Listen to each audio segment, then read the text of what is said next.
This spinning wheel was donated to the State Historical Society of North Dakota by Inga Martinson Anderson.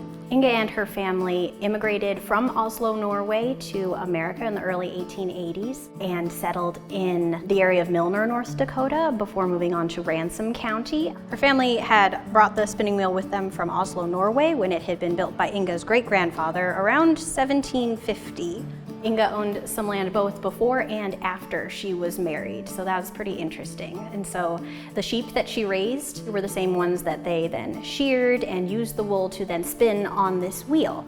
We have a lot of wheels in the collection that have definitely been brought over by immigrants, many from Norway. So we even have a story from Inga's son, George, that he wore socks that had been knitted from yarn that was spun on this wheel. So that just makes for a very interesting overall North Dakota history related to this object, as well as it being a beautiful example of a wheel overall. And this wheel is a really beautiful wheel. It has a lot of decorative wood turning as well as carving. It's painted as well.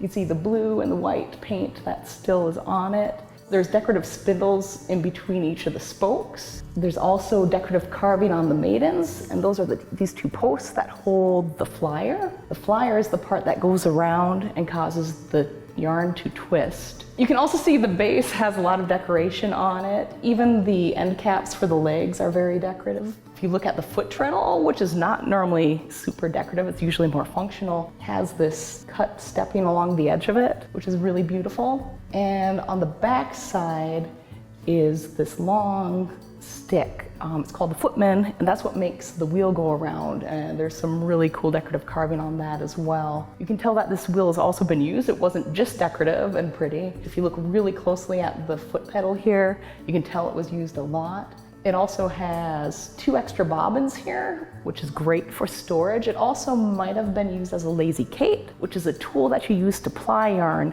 Plying yarn is where you take 2 pieces of yarn and you put it together to make a stronger piece of yarn. So we know that Inga used this wheel to spin wool specifically, but if you look here, there's a hole, and that looks like it may have held a distaff at one point. A distaff is a tool that's used usually more often for spinning flax into linen. Keep an eye out for this wheel in the upcoming North Dakota 250 exhibit here at the Heritage Center in Bismarck, and you can see the wheel for yourselves.